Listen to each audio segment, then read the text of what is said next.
22番スルヤ・ゴナリーさん、フランス。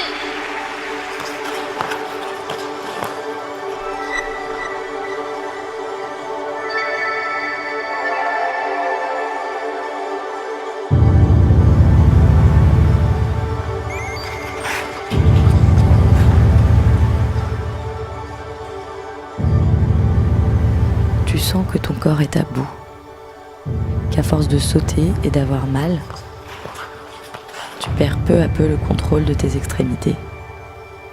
Tu frissonnes, tu transpires, tu entends des spectateurs distraits murmurer. Tu voudrais qu'ils t'encouragent comme dans tes performances passées, qu'à nouveau ils retiennent leur souffle, qu'à nouveau ils te regardent médusé.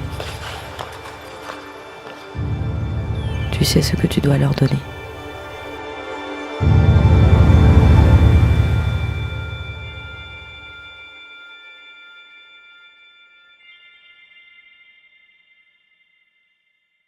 Corps et l'âme, épisode 6. Allô? Oui, bonjour, Madame Bonali? Oui. Et si la clé pour comprendre Surya en 1998, c'était Suzanne, sa mère? Who are you?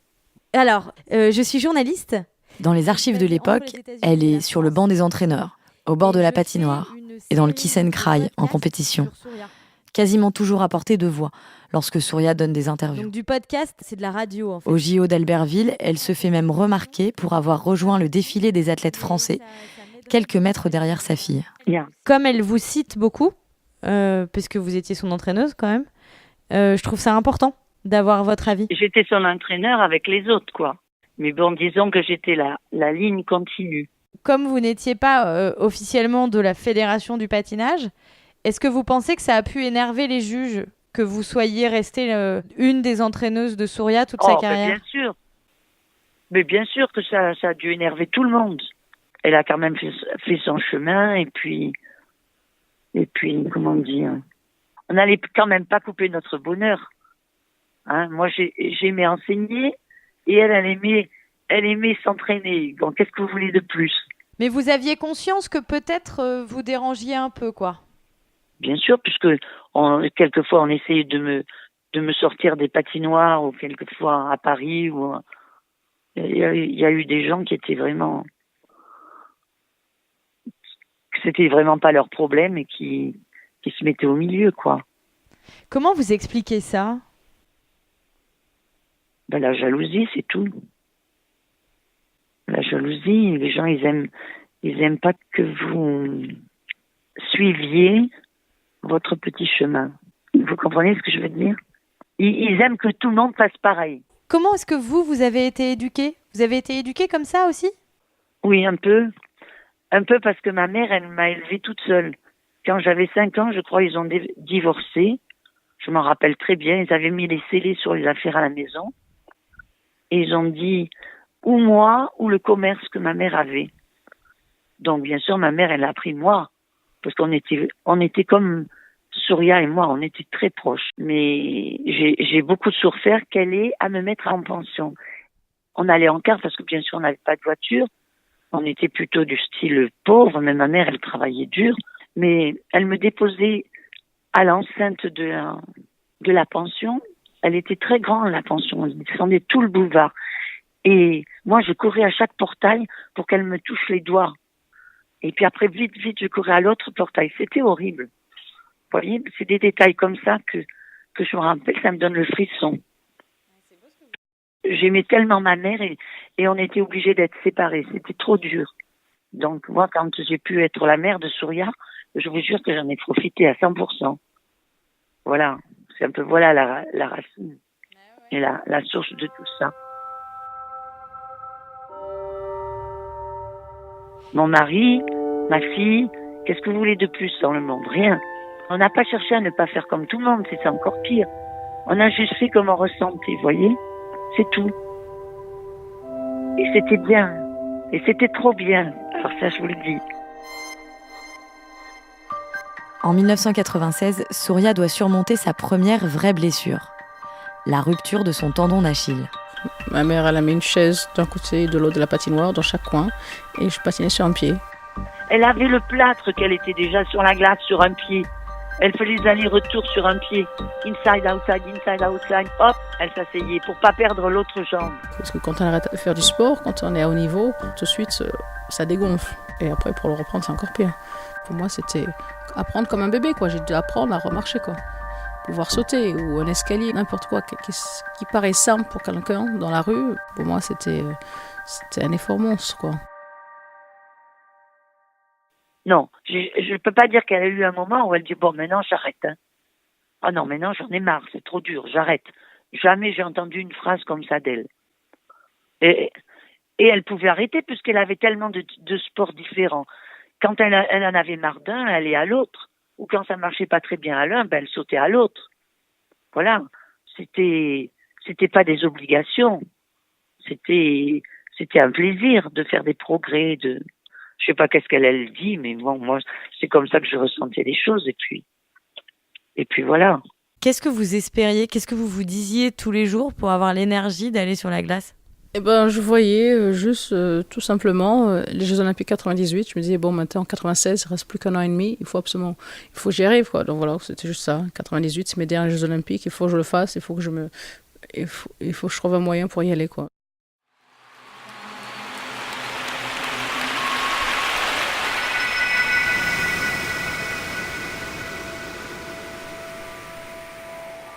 J'avais envie juste de revenir et c'était vraiment mon but. C'était obsessionnel, quoi. Je veux dire, je voyais que ça. Surya se blesse en avril 96. En décembre, soit 8 mois plus tard, elle est nommée championne de France pour la 9e fois consécutive et elle est sélectionnée pour les Jeux Olympiques de Nagano. En fait, la carrière de Surya, c'était des petits plaisirs ajoutés les uns aux autres. Ah, bien sûr, ça donne du mal. Mais tout donne du mal. Vous ramassez le fumier dans l'écurie, ça donne du mal. Mais après, vous êtes content d'avoir des légumes ou des beaux fruits ou des olives. Mais c'est pareil, quoi. Est-ce que vous prenez du plaisir à ce que vous faites ou est-ce que vous en prenez pas? Parce que elle aimait tellement faire du show. Vraiment. C'est vrai, elle a une belle vie. Et vous savez pourquoi ça a été une belle vie? Parce qu'on a vraiment fait ce qu'on ressentait. On a poussé les gens qui étaient contre nous et on a continué à faire ce qu'on aimait. 22番スルヤ・ゴナリーさんフランス。 Alors qu'ici, la jeune fille qui se présente et qui reçoit les derniers conseils de sa mère Suzanne Bonali, on ne peut lui souhaiter que du bonheur. Est-ce que vous pouvez me décrire la patinoire de Nagano pendant les Jeux Olympiques? Ce dont je me rappelle, c'est que c'était une patinoire avec des gradins très, très en hauteur et j'ai l'impression d'une très forte densité. Le public n'était pas loin. Et là, en fait, c'était un public qui avait beaucoup de répondants, qui aimait beaucoup le patinage, beaucoup les patineurs français. Et donc, il y avait une ambiance extraordinaire. Et moi, j'ai terminé ma compétition bien avant celle de Surya. Donc, je suis un peu sur la célébration de ma médaille. Il y a ma famille qui est là, j'en profite. Il y a une tribune pour les athlètes où on a le droit de s'asseoir là, c'est libre. Parce qu'on vient donner la claque, quoi. On est plus stressé d'ailleurs pour ceux qui patinent que pour nous-mêmes. Hein. J'étais plus son entraîneur à Nagano. Je devais être directeur des équipes de France, je pense. Voilà, je me rappelle très très bien. Par contre, je suis au bord de piste, mais dans un angle très différent qu'habituel. Je suis pas loin des juges d'ailleurs, mais au bord de la piste, derrière une caméra de télé. Allez Surya, c'est possible. Ces 4 minutes peuvent vous apporter et nous apporter beaucoup. Allez Surya.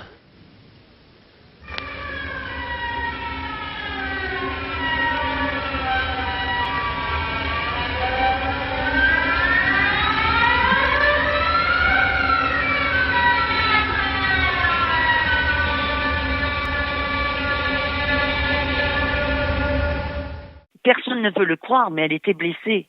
Elle était gravement. Elle pouvait pas monter les escaliers. Je sais pas qu'est-ce que les docteurs lui ont fait. Elle a pu patiner, mais elle était vraiment blessée. Je m'étais blessée à l'aine. Ça, c'est un signe de fatigue. C'est un signe de quand on partit, on en fait trop. Le corps, comme ça, décide de lâcher. Et là, c'était vraiment la grosse déchirure. Et malheureusement, Les sportifs n'ont pas le droit de prendre d'antibiotiques, pas prendre de médicaments qui pouvaient enlever la douleur. Je pensais que peut-être un miracle, je pensais que peut-être avec l'adrénaline, j'étais peut-être capable de encore faire quelque chose. Alors bon, je me suis dit, on verra.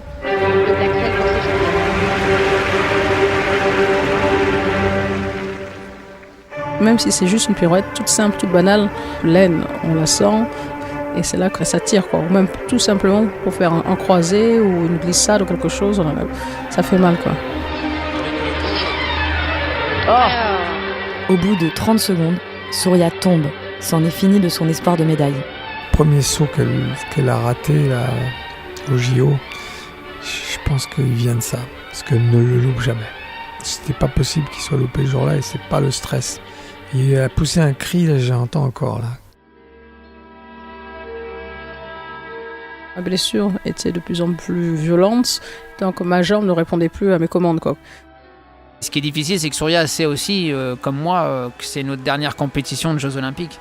Et donc, elle sait qu'elle n'a pas le droit à l'erreur. Et à partir du moment où on rate un élément dans le programme, là, c'est fatal. Ça dérègle tout. Il n'y a pratiquement aucune chance, quoi. Je veux dire, on ne peut pas se leurrer à moins de miracles. Mais c'est vrai que ça arrive rarement, surtout pour un sportif, quand on est blessé, une blessure, il n'y a rien à faire, quoi.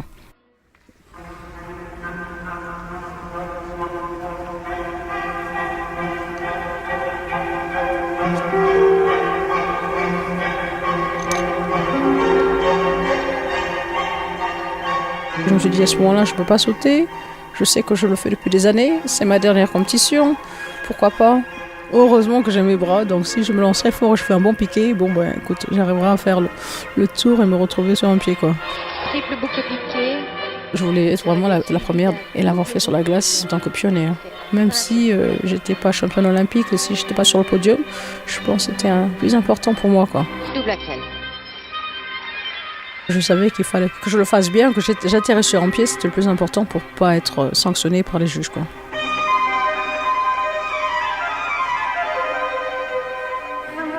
J'ai pas vraiment cherché à penser plus. J'ai tourné, j'ai fait demi-tour et puis je suis partie faire un salto, quoi. Et le backflip. La seule au monde à le réaliser. Atterri sur un pied. Là, c'était un soulagement. Il y a quelque chose qui m'a traversé le corps et après j'ai fait salto. J'étais ravie. J'aurais pu applaudir que je l'aurais fait. Tout le public était en liesse et moi j'étais trop contente.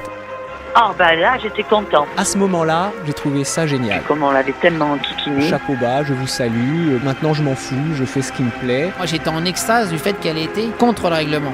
C'était pour le public, en fait. Effectivement, le public acclame quelque chose comme ça. C'est unique.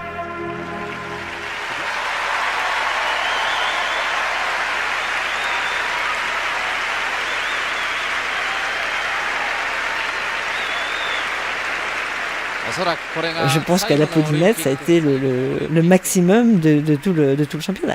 Ce sont des hurrahs dans la foule. Surya a énormément de panache, de courage et de bravoure. Les notes confirment à Surya qu'elle ne sera jamais championne olympique. Elle termine 10e. The marks for Surya Bonaly. Technical merit. Ah oui, non, mais là c'était pratiquement sûr.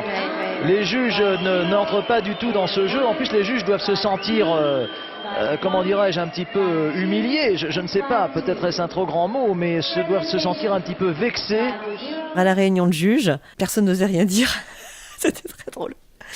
Le délégué technique est venu me voir, j'étais encore assise. Et il me dit, Anne, c'est une honte ce que Surya a fait avec son salto. Il était mais hors de lui. Et moi, j'étais encore plus hors de moi quand il m'a sorti ça. Je dis, mais she did well. Yes, she did well for all the judges, for all the past years. Voilà ce que je lui ai répondu. Et je me suis levée, j'ai fermé mon dossier et je suis partie. C'était très rare, les gens qui venaient me demander quelle place j'avais fini aux Jeux Olympiques. Ils disaient, mais c'est toi qui as fait le salto. Au village olympique, les gens venaient me voir en me disant, you did that, it was like great, oh my god, c'est incroyable ce qu'on a vu. Même quand j'ai fait la cérémonie de clôture, dans un grand stadium, les gens venaient juste pour voir l'icône, en disant, oh là là, il faut absolument passer vers l'équipe de France pour voir où elle est, pour la voir en chair, en os et pour faire une photo, quoi. C'était marrant. Des gens que j'avais jamais rencontrés parce que nous, en tant que patineurs, on est dans notre petit monde. Et là, d'un coup, tous les sportifs sont là réunis tous ensemble. Et donc, ça fait une grosse famille.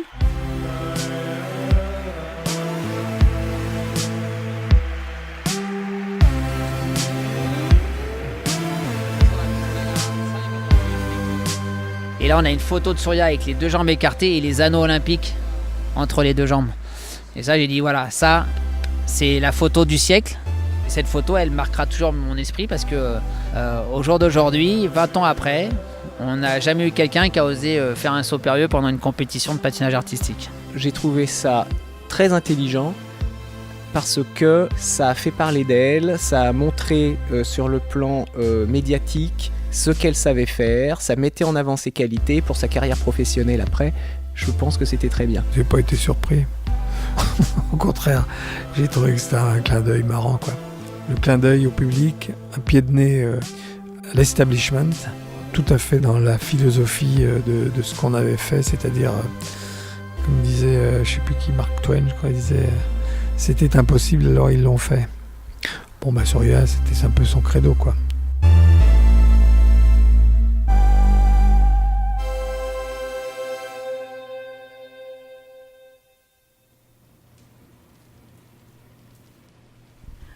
Hey. Okay. Peter vient d'arriver. Hello. How are you? What's up? Not much. I don't want to disrupt the flow. Oh no, it's okay. It's like we've been here since 12, so it's okay. The flow is going. The flow is going well. We're almost done though. Okay. Surya s'est installée aux États-Unis dans la foulée des Jeux de Nagano. Jusqu'en 2014, elle a fait plusieurs fois le tour du monde avec des spectacles comme Holiday on Ice. Elle y a rencontré le grand et blond Peter, avec qui elle est maintenant fiancée. Ils se sont installés à Minneapolis et ils sont tous les 2 coachs de patin. C'est dur d'être professeur, même quand on passe de l'autre côté de la barrière, c'est quand même dur, quoi. C'est vrai que ma mère me le disait toujours dans le temps, elle me disait « Tu verras un jour, si t'es prof, tu verras ».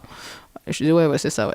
Et je trouvais que souvent, même les profs étaient un peu paresseux, tout ça. Je disais, ouais, ils ont la vie facile, quoi. Ils nous font travailler, ils nous donnent des ordres, on doit le faire, et puis c'est tout, quoi. Alors maintenant, oh là là, c'est dur. Mais j'essaie d'être cool, quoi. J'essaie de pas d'être vache, quoi, parce que je sais que par quoi je suis passée, et je me dis, bon, on peut être autoritaire, on peut être sympa, et on peut faire passer des messages sans être super dur, quoi.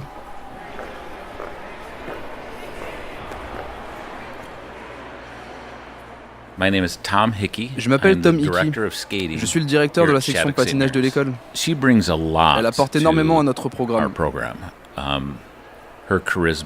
Son charisme, sa passion pour le sport, sa gentillesse, les enfants l'adorent.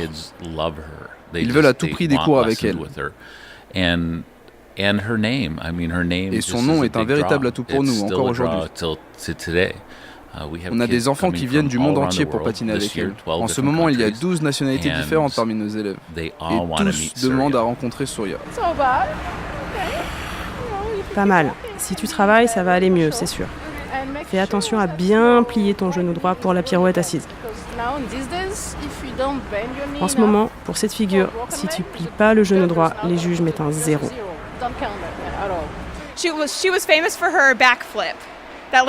Elle était connue pour son salto arrière avec l'atterrissage sur un pied et le grand écart en l'air. Je devais avoir 12 ou 13 ans quand je l'ai découverte. Ma mère la regardait à la télé quand elle était jeune. Elle n'avait pas peur de faire ce qu'elle aimait. Elle n'essayait pas d'être comme les autres. Elle osait être vraiment elle-même sur la glace et elle n'en avait rien à faire de l'opinion des autres. Et vous en tirez une leçon pour vous ? Ah oui, bien sûr. Je ne suis pas forcée de ressembler à d'autres patineurs. Je peux être moi-même et ça suffit. Non seulement c'était une femme, mais en plus une femme de couleur. Et dans le monde du patinage, on n'en voit pas beaucoup. Et ça m'a vraiment motivée quand j'ai commencé à patiner, à devenir l'une des meilleures, pour faire comme elle.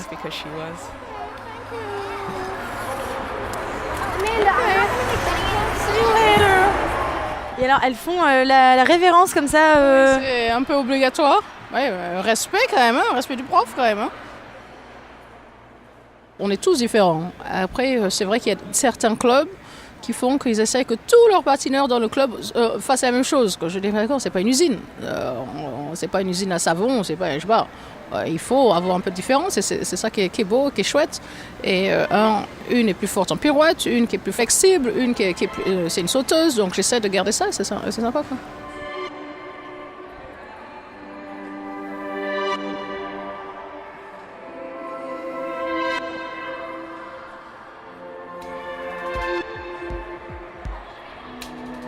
À ce jour, personne, homme ou femme, n'est parvenu à réaliser le Bonali.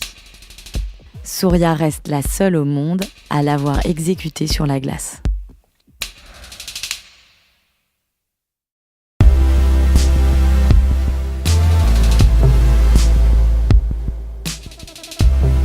Surya Bonali, Corps et l'âme est un podcast d'Anne-Cécile Genre.